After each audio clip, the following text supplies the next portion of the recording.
us to take a look back at the week's headlines in our Reporter's Rewind. Arise News correspondent Leila McDowell joins us from Washington, D.C. Hello, Leila. Hi, Happy New Year. How are you? Happy New Year to you, too. And we're joined in the studio by Milton Allimadi, publisher and editor-in-chief of the Black Star News, also joining us. Arise News friend, political blogger, and Medgar Evers College professor, Wallace Ford. Thank you both for joining us. Happy New Year. Happy New Year to both of you. At first, it seems like one of the stories that's been, as the president winds down or gets the start of his last 2 years, that he's trying to really live through or work through his promise of emptying Guantanamo Bay. We saw more prisoners leave this week.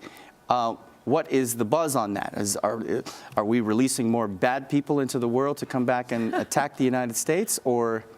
I don't think this country is any less safe from releasing these prisoners at Guantanamo. The one thing I think we start with on this, Gary, is that Senator Barack Obama, when he was running for president, promised to close Guantanamo. There's a lot of reasons why that didn't happen. You had the stimulus package, you had Obamacare, you had Dodd-Frank, and then you had the Republicans running around. And so there was a lot going on, and Guantanamo got triangulated off the table.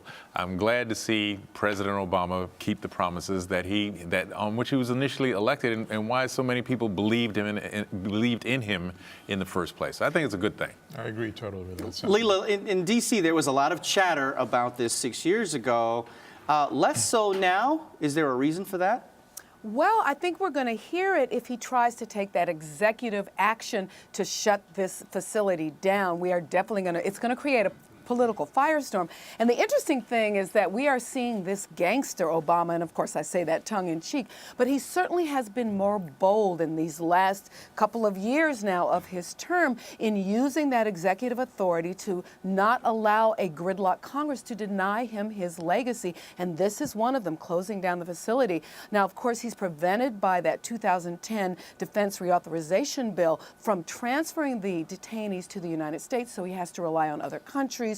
And when they do that, they, of course, get assurances for security and human rights, not those countries not violating human rights. They ask them to commit to not violate human rights with these prisoners. But I think the real challenge is those 50 prisoners that they consider too dangerous to bring to trial or to release. So they are basically going to be facing detention forever without a trial. And this has upset civil libertarians who believe that they should have a due process. It also would cause problems for bringing them to the U.S. Now, Obama is trying to make this financial argument that, look, it costs $2.7 million to keep a prisoner in Guantanamo and only $78,000 to keep a prisoner in a U.S. prison. But it's very unlikely that the Republicans particularly are going to allow him to transfer detainees here. So he's going to find closing the facility down challenging. Milton, people of color in the United States have sort of wondered as to when the black president was going to show up for them. I mean, do you see this executive or this use of the executive power extending to communities of color to take care of issues that they've railed against the president about? Well, there's been some action regarding issues involving the police, for example. He's pushing to have all the police officers wear body cameras.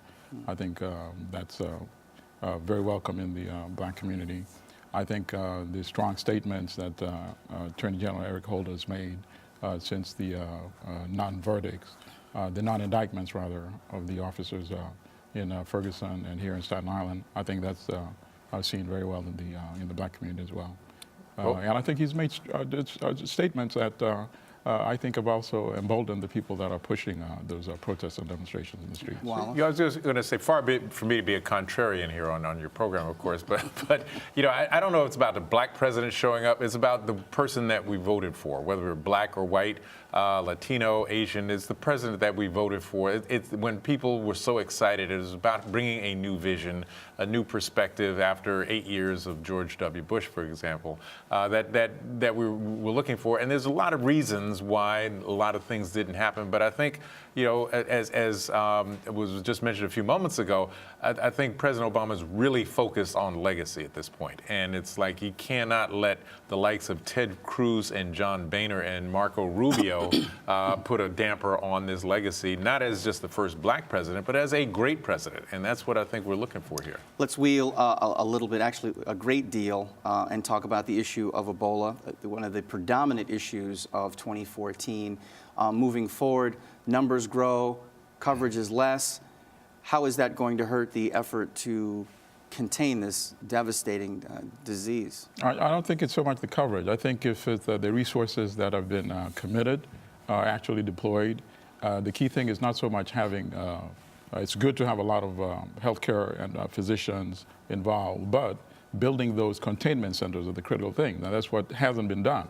I think there was a pledge to build about 80 of those containment centers because that's a critical thing. You have to isolate the people that have been infected and then try to heal them.